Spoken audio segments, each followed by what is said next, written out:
मित्रांनो नमस्कार. महाराष्ट्राच्या राजकारणामध्ये आता नेत्यांचं पलायन सुरू झालं असून महाराष्ट्रात सत्तांतरांचे वारे सगळीकडे वाहू लागल्याने आता उद्धव ठाकरेंच्या आणि शरद पवारांच्या मागे मात्र नेत्यांची अशी रांग लागली आहे. कोणकोणते नेते करतायत उद्धव ठाकरेंच्या आणि शरद पवारांच्या राष्ट्रवादीत प्रवेश? मित्रांनो सविस्तर यादी बघूया, नावेच वाचूया.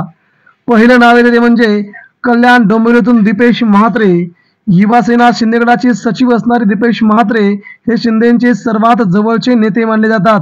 आता मात्र त्यांनी शिंदेगडला सोडण्याचा निश्चय घेतला आहे आणि पुन्हा उद्धव ठाकरेंकडून कल्याण डोंबिवलीतून विधानसभेची निवडणूक लढवण्यासाठी ते सज्ज आहेत. दुसरं नाव येते ते म्हणजे नगरसेवक जयेश म्हात्रे. जयेश म्हात्रे हे कल्याण डोंबिवली महानगरपालिकेतून तब्बल 3 वेळा राहिलेले नगरसेवक आहेत. त्यांनी आता शिंदेगडला सोडण्याचा निश्चय घेतला आहे. त्यानंतर पुढचं आणि महत्त्वाचं नाव आहे ते म्हणजे रुपेश म्हात्रे. श्रीकांत शिंदे यांच्या अगदी जवळचे असणारे हे नेतृत्व आता उद्धव ठाकरे यांना जवळचे वाटू लागले आहेत.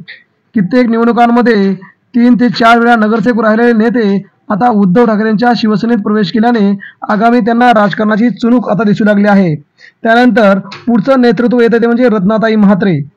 सध्या शिवसेनेच्या उद्धव ठाकरेंच्या शिवसेनेमध्ये महिला वाघिणींची कमतरता नाहीये. अशातच रत्नाताई म्हात्रे यांचा प्रवेश झाल्याने उद्धव ठाकरेंची शिवसेना अजूनच कणखर बनली आहे. पुढचं नाव आहे सुलोचना म्हात्रे. सुलोचना म्हात्रे या कल्याण डोंबिवली महानगरपालिकेतून तब्बल 4 वेळा नगरसेवक राहिले आहेत. त्यामुळे यांचा प्रवेश उद्धव ठाकरेंना खूप मोठा आणि महत्त्वाचा वाटतोय.